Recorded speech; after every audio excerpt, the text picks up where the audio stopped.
Hello everyone and welcome back to another episode here of the GSMC Fantasy Sports Podcast, brought to you as always by the GSMC Sports Network. My name is Christopher Shepard.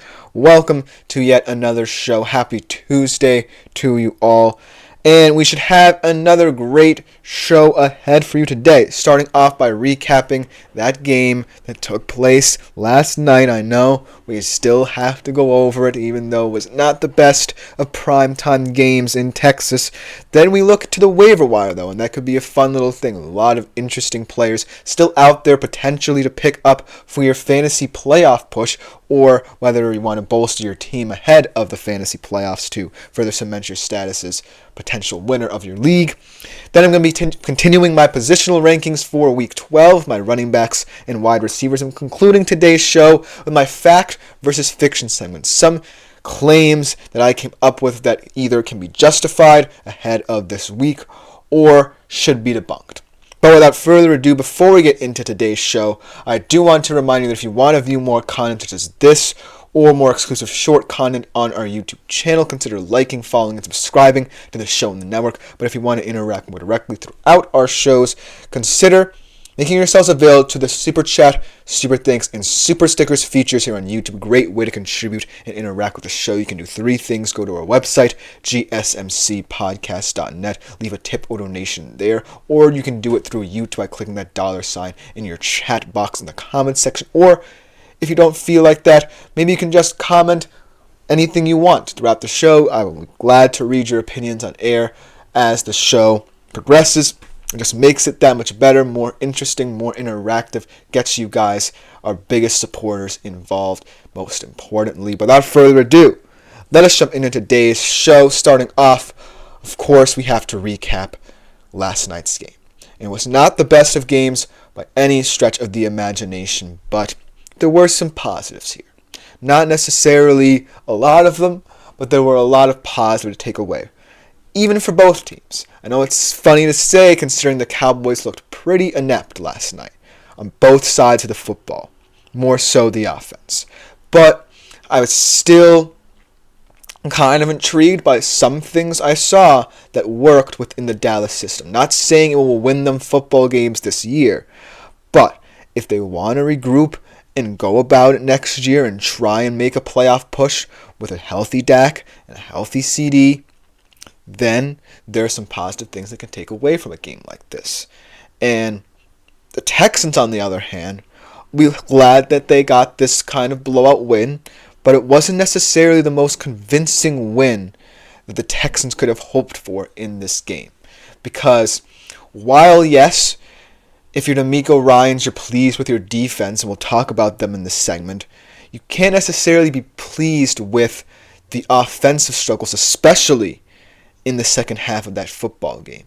Especially considering, that was something that people worried about with this team. How will CJ Stroud look later in games? Because it was clear that they came to set the tone early in the game, especially on that first drive when they had that first play from scrimmage touchdown taken back after that penalty, but then Joe Mixon runs it in from 45 yards out. So they were clear in their intent. They wanted to dominate this game, but it didn't necessarily carry over throughout the entirety of last night. So I want to focus on that. But other than that, from a fantasy standpoint, it was a very interesting game to kind of analyze. And when I think about it, looking at these stats, it wasn't the worst of fantasy performances from both offenses either. In fact, there were some pretty good ones. Let's start with the Texans because while, yes, I say that their offense did not move the football as effectively as one would want in a game like this, there was still a star player, and that star player was Joe Mixon. This guy is the reason why I think the Texans won't be overawed by certain teams when they get to the postseason, because they're going to have to play some very tough, physical, defensive fronts once they get to the playoffs, and chances are CJ Stroud might be overwhelmed early in those games as well. So Joe Mixon needs to continue setting the tone for this Texans offense, and if he does, then I would have way more hope and optimism for this team once they hit the postseason.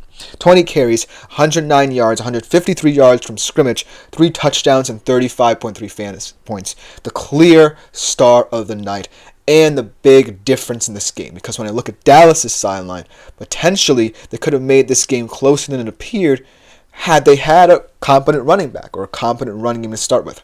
Of course, I can't necessarily blame their offensive line and was decimated by injuries in this game, but still, it clearly shows the talent discrepancies between these two teams. So Joe Mixon clearly won the night for the Texans. Then we look at C.J. Stroud.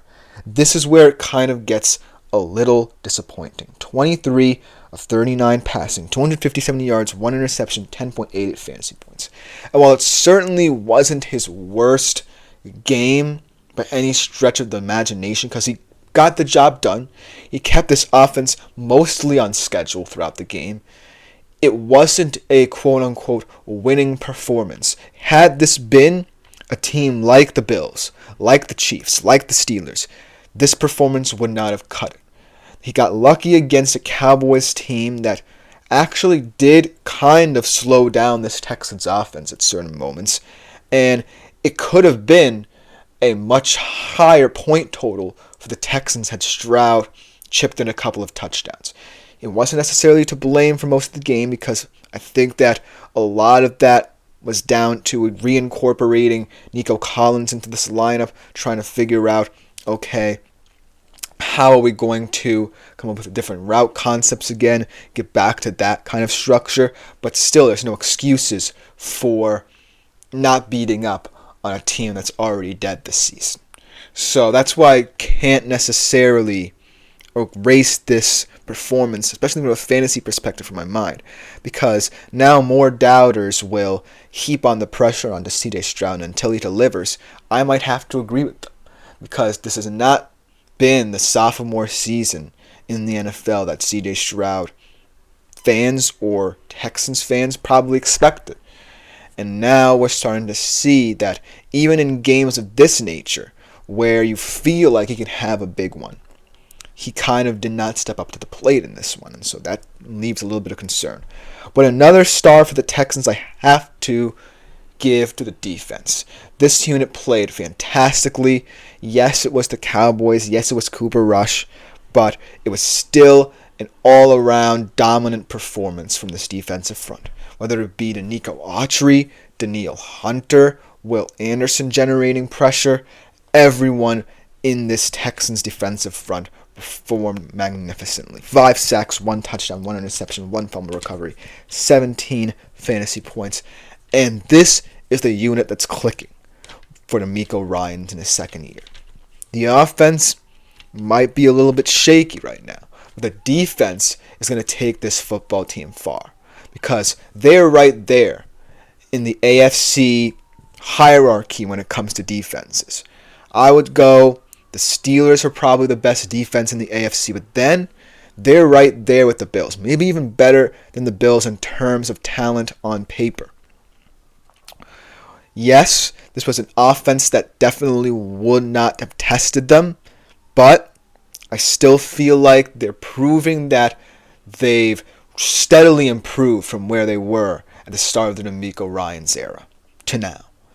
And in the playoffs, who knows what will happen to them, but this is a solid foundational performance to go by. Now, let's talk about the Cowboys side of things. And it's certainly not the prettiest, and I think that those pieces of metal falling from the ceiling of AT&T were a pretty apt description of the Cowboys right now. The sky is completely falling on them. They're collapsing mid-season. But there were a couple things that led me to believe that if a couple things went their way, this game would have been closer, or at least the score would have been more favorable towards them. Cooper Rush, yeah, he played pretty averagely, and he could have had way more interceptions than just the one, but he wasn't necessarily hindering this team. He wasn't hurting this team. And, CeeDee Lamb, he contributed as well, but he wasn't necessarily the focal point. What I really actually liked of this Cowboys performance was that we saw a lot of different weapons for them. We saw Devontae Turpin get a great touchdown. We saw players Braden Spanford, their rookie tight end, step up and get some targets. Flournoy. We saw a lot of different options for this Cowboys team try and step up and fill that void. So, while it definitely is a demoralizing defeat and leaves them in a very dark place for this season, at least we got to see some players who could contribute to this team's growth. Let's focus on two players in particular, Cooper Rush and CeeDee Lamb here, because they should be the focal points of at least this fantasy discussion. Cooper Rush had 32 pass completions out of 55, 354 yards, 1 touchdown, 1 interception. Actually beat Stroud in terms of fantasy production with 16.36 fantasy points. So that's one small moral victory, at least for the Dallas Cowboys there. Then CeeDee Lamb, 8 receptions, 93 yards, 18.6 fantasy points. I would have to say this has been one of his more disappointing performances, right? Because while, yes, I am gladdened to see all these different players for the Cowboys step up, you're CeeDee Lamb. You have to do better for your team, and I know it's kind of rough and frustrating right now, but you need to be the leader. Granted, this is not something I thought it would be saying, considering how that was what I believe the problem would be for the Cowboys in the first place, trying to ease the tension that Dak and CeeDee might bring into the building with their contracts now complete. But he is still a vocal presence right now in this locker room, and he needs to be a glue guy, right, that connects this team together while Dak is on the sidelines for the time being. So I must say that this overall was a springboard for what could be a much improved Cowboys team next year. Because what I saw was that at least this organization is willing to put certain pieces out in the field to try different things and not just pack it in. And that's what really stood out to me in this very tough loss for the Cowboys. So yes, they might just be one of, if not the worst teams in the NFL right now. But what I saw last night gave me hope and optimism for their season next year. But ultimately, decent win for the Texans. Not the most convincing, but it just goes to show that this league is tough. And some teams may have more heart than we think. The Cowboys certainly tried to prove that last night. To no avail, but they certainly proved that they're not going to be a lightweight in 2025, perhaps. Let me know what you think about this game in the comments. It was definitely an interesting one to talk about from a fantasy perspective. But coming up next, we transition to looking at the waiver wire. Some hidden gems still out there for your fantasy playoff push or to truly bolster your squad to make it even more of a juggernaut. We'll be right back after this short break to talk about that. I feel like I'm losing my mind. Is everybody in the world blind? Please, Lord.